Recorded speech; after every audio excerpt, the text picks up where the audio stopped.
Ok les gars, bon, c'est moi qui préparais un peu un petit sujet.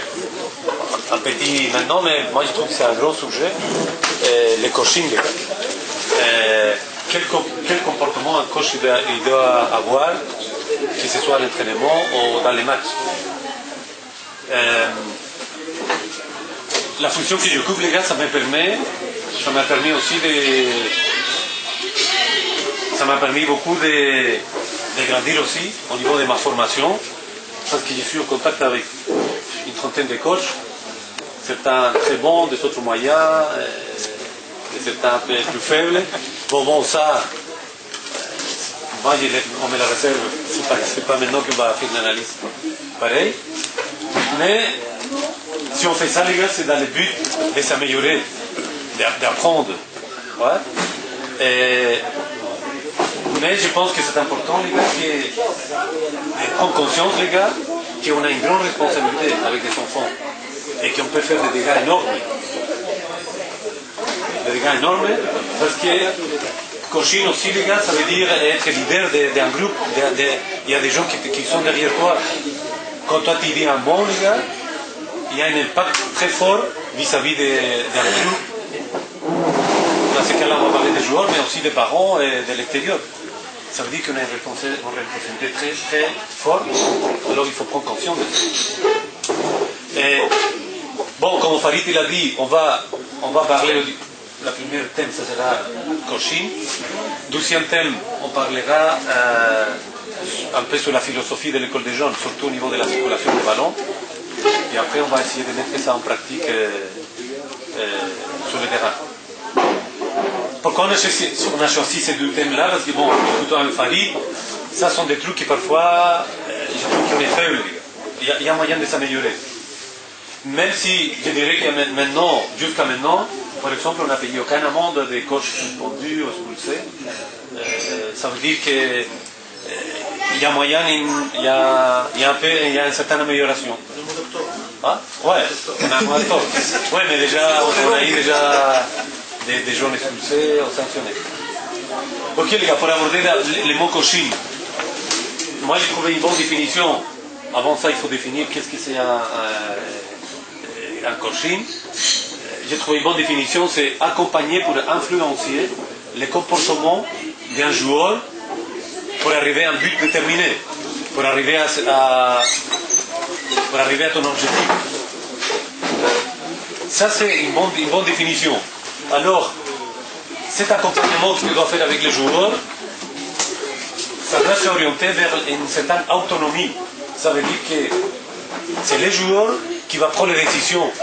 Toi, tu dois donner simplement une consigne dans laquelle tu vas influencer son comportement, mais à long terme, c'est lui qui va prendre la décision finale et c'est lui qui va gérer les actions. Ce qu'il ne faut pas faire, c'est transformer tes idées que les joueurs il va tout le temps les mettre en pratique. Alors ce que tu vois systématiquement, on est en train de matraquer l'enfant en fonction des consignes, alors que ça c'est pas le but là. C'est pas toi qui joues au football, c'est l'enfant qui joue au football qui doit simplement l'accompagner et l'orienter. Ça veut dire que ton coaching doit être orienté vers une autonomie selon les consignes, mais c'est lui qui décide. Okay? Ça, c'est la première chose importante. Maintenant, qu'est-ce que je vais cocher? Qu'est-ce que je coche? J'ai un joueur. Qu'est-ce qu'on coche par exemple? Qu'est-ce que tu vas cocher de ton équipe? Ah? Les enfants. Qui tu vas cocher? Ça dépend de l'objectif que je veux.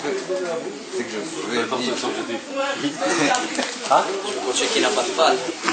Voilà, ça c'est bon définition. En fait, tu sais, parfois, j'observe aussi, on est perdu au niveau des coaching.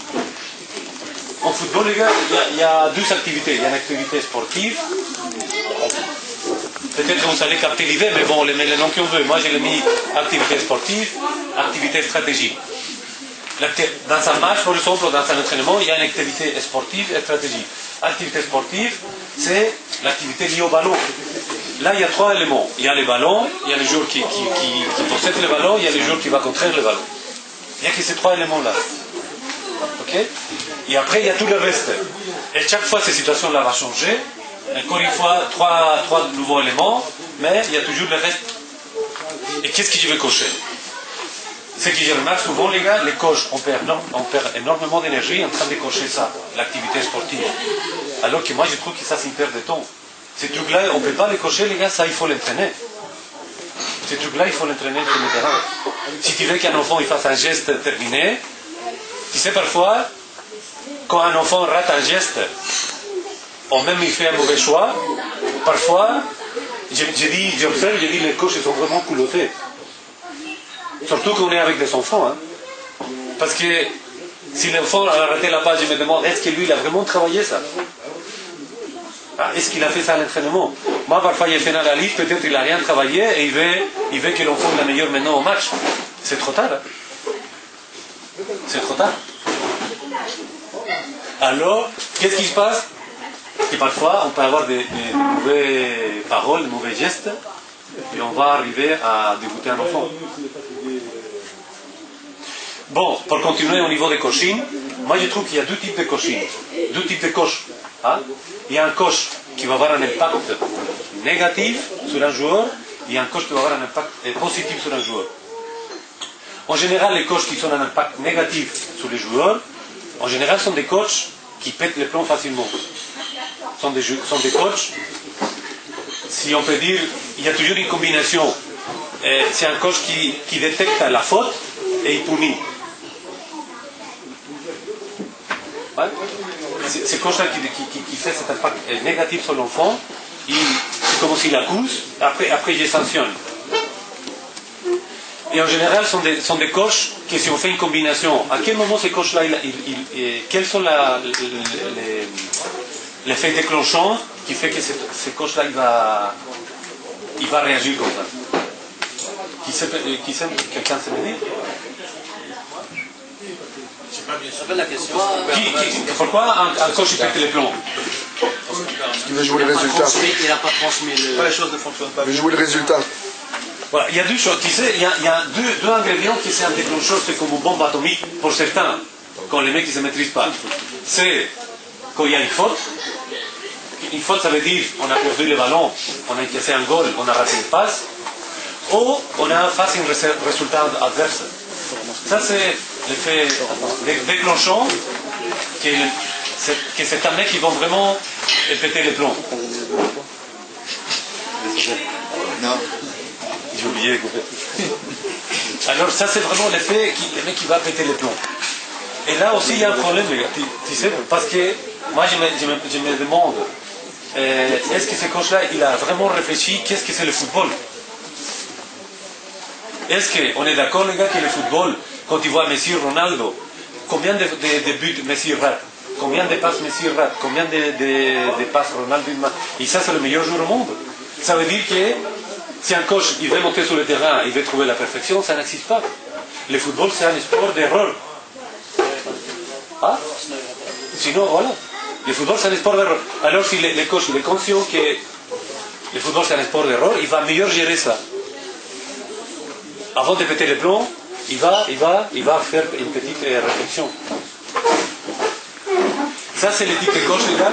En général, ce type de coach, quelles sont les qualités? C'est quelqu'un qui émotionnellement il est instable. En général, c'est quelqu'un qui panique facilement. C'est quelqu'un qui panique et dès que le but est près de son but, et son derrière il commence à se... Oui, il y a plein de sensations qui se passent. C'est quelqu'un qui dramatise le football. Il ne prend pas ça comme un jeu, comme un plaisir.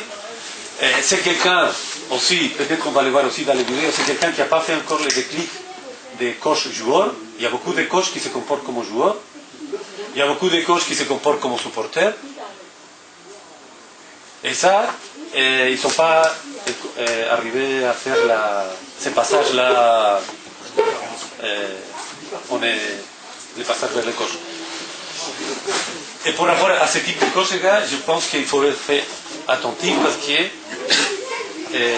peut tuer l'illusion d'un gamin, d'un joueur. Il y a beaucoup de gens qui sont vraiment l'illusion de jouer, de faire plaisir, et on fait tuer ça simplement parce que le coach il va mettre une pression tellement forte que l'équipe il va pas savoir résister, il va arriver pour arrêter le foot. Pour illustrer ça, on a une première vidéo, vous allez voir ici, on a sélectionné avec Hector qui on a fait une compilation. Est-ce que ça on appelle coach ou animal, je ne sais pas quoi, mais à des situations, si on est capable, quelles sont les limites qu'un coach il peut avoir.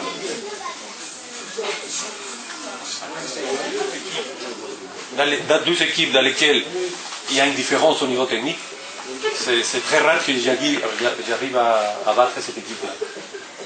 Okay? On va imaginer que tous les deux sont des forces égales. Après, on a un match, sur le même match, on a un match physique. Si on a une équipe adverse qui court plus vite, qui saute plus vite, on a vraiment difficile à les battre. On va encore une fois imaginer qu'on a un match égal, okay? Qu'on a les forces s'équipent. On a un troisième, c'est l'organisation. Okay? Une équipe bien placée, qui peut faire la différence. On va aussi imaginer qu'au niveau de l'organisation, c'est égal, mais dans lesquels on peut vraiment attaquer ces trois aspects, c'est au niveau de l'aspect émotionnel. Ça veut dire que si tu veux avoir de bons résultats, parfois il ne faut pas négliger l'aspect émotionnel. Et l'aspect émotionnel, c'est directement lié au coaching. Comment tu vas motiver, quelles paroles tu vas utiliser pour arriver à améliorer ou à perturber les autres qualités. Moi, je trouve qu'il y a un autre type de coach qui produit un impact positif sur les joueurs. Ici, on voyait l'autre il détecte la faute, il détecte la faute et il sanctionne. Ici, c'est un joueur qui est plus proche des joueurs. Il comprend le jeu. Il assimile que le football c'est un sport de faute. Il comprend ça. Alors qu'est-ce qu'il fait face à un joueur qui fait une faute? Souvent, il donne de l'affection, il l'encourage et après il pardonne. Okay? Et il se donne le temps de réfléchir. Et si jamais il faut améliorer quelque chose, il va aller travailler à l'entraînement. Simplement les gars, pour ne pas mettre une pression supplémentaire sur les joueurs. Et pourquoi on ne met pas une pression supplémentaire sur un joueur? Pourquoi on ne peut pas mettre une pression supplémentaire? Voilà, le joueur, il va stresser. Il va être stressé. Et quand il est stressé, qu'est-ce qui va se passer? Beaucoup d'erreurs. Il va faire encore plus d'erreurs. Il va faire encore plus d'erreurs. Et quand il stresse, le football, les gars, c'est un sport créatif. C'est un sport créatif. Tout le temps, tu as les ballons là, tu as énormément de choix. Tu peux inventer des choses. Tu peux faire une petite passe, une longue passe, tu fais une diagonale. C'est la création des joueurs. Si toi, tu découpes ces créations-là, les joueurs sont stressés, les joueurs, il ne va pas donner un bon rendement. Alors, ce type de coach, les gars, il fait un coaching constructif. Ça veut dire qu'il encourage. Il encourage les bons gestes. Il laisse de côté, hein, il n'oublie pas, mais il laisse de côté les mauvais gestes, les erreurs, mais il n'oublie pas. Mais il va les parler de bonne façon à l'entraînement, il va les travailler pour l'améliorer. Mais il va mettre l'accent sur les bons gestes, il va encourager Pourquoi on encourage, les gars? Pourquoi on encourage un bon geste? On doit motiver. Hein? Pour répéter. Hein? Quand il est bien joué, tu es en train de le dire, fais encore une fois. Et quand tu encourages quelqu'un, ça veut dire l'enfant il est en confiance, il va répéter les gestes. Et ça c'est un autre type de joueur, pardon, de coach. Ça veut dire que lui il va renforcer les actions positives. Maintenant, parfois on malinterprète ce type de coach-là.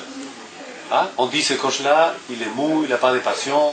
Parfois, les gens qui analysent mal, on pense que l'autre type de coach, c'est quelqu'un qui a la poigne, qui a des caractères, et c'est faux. Ici, je fais un petit graphique, mais bon, moi je vais l'illustrer. Tu sais, on a différents types de joueurs. On a différents types de joueurs. Alors, ce type de coach, il va te mettre une limite. Il va te mettre une limite. Par exemple, Ça, c'est la personnalité de chaque coach. Il va mettre une limite jusque-là. Hein? D'ici jusqu'au sol, on va essayer de trouver une complémentarité avec le joueur. On va essayer de trouver des accords, que ce soit au niveau de la discipline, ponctualité, respect. Et ça, ces trucs-là, on ne va pas les négocier. Lui, il est clair, il ne va pas négocier ça. Et tout le reste, les gars, ça, on va laisser une certaine liberté. Ça veut dire que l'équipe, il connaît bien son boulot, il a les points de base bien établis, mais ce n'est pas la magie. Et avec ce type-là, on va travailler un peu dans l'harmonie, avec des sentiments. Et surtout, les gars, les joueurs, ils vont être solidaires avec toi. Ça, c'est plus ou moins l'autre type de coach. Je crois qu'on va l'illustrer maintenant avec les images.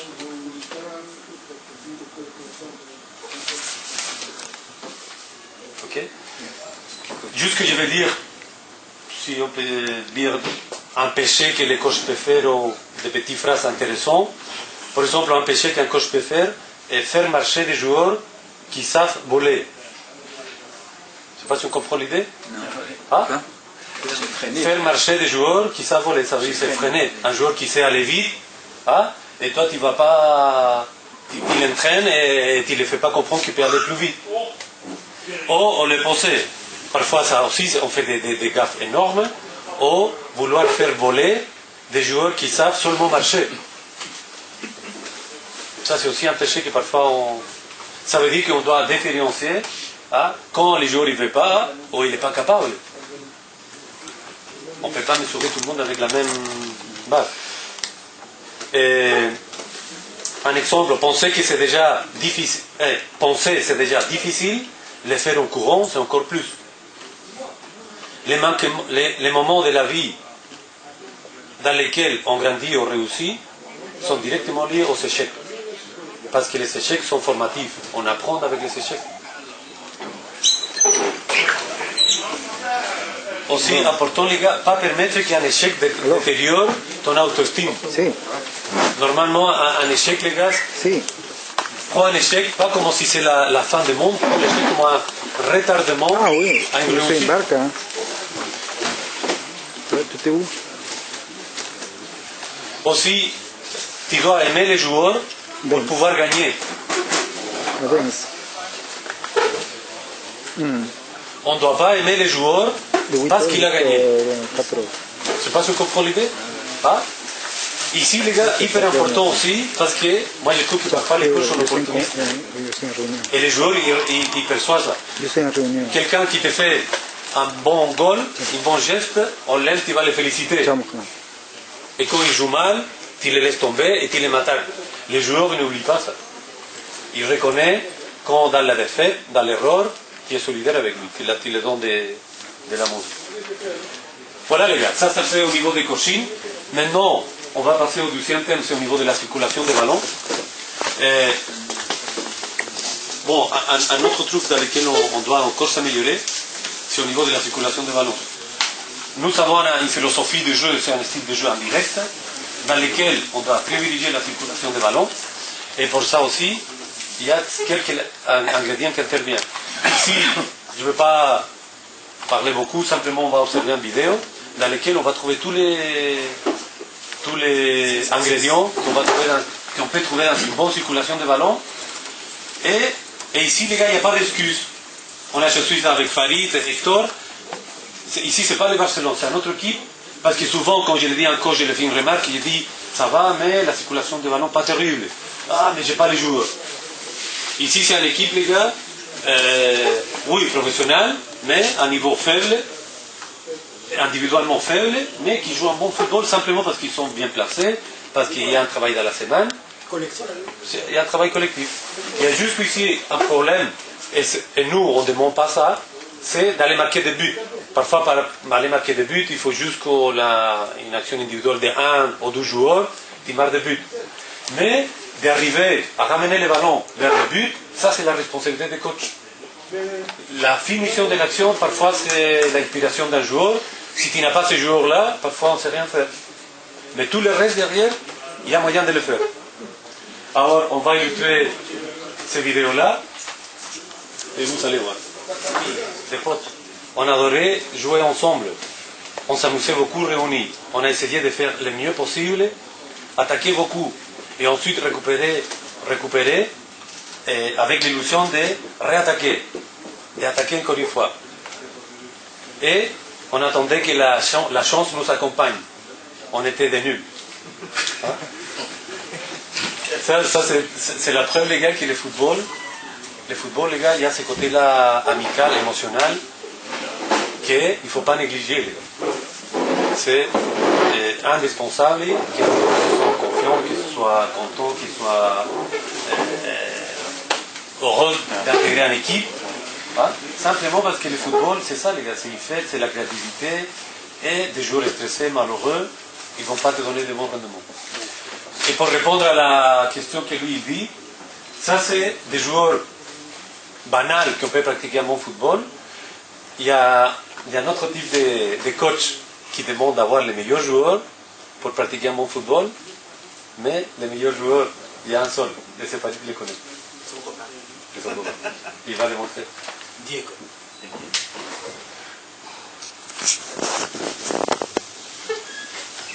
De la musique parce que sinon Hector est... Je sais pas comment c'est. Ah Hector il arrive la musique alors... Là, il rêvait déjà de pas seulement jouer, mais gagner la même chose. Déjà quand il était sur ah oui, il y a par contre tout ce qu'il veut. Dire les fakes, il lui donne. Chaque les fakes, il lui donne. C'est un arbre là. Dans la boue, c'est la boule. Salut là. Ah, la puesto en el otro entonces. N'empêche que hier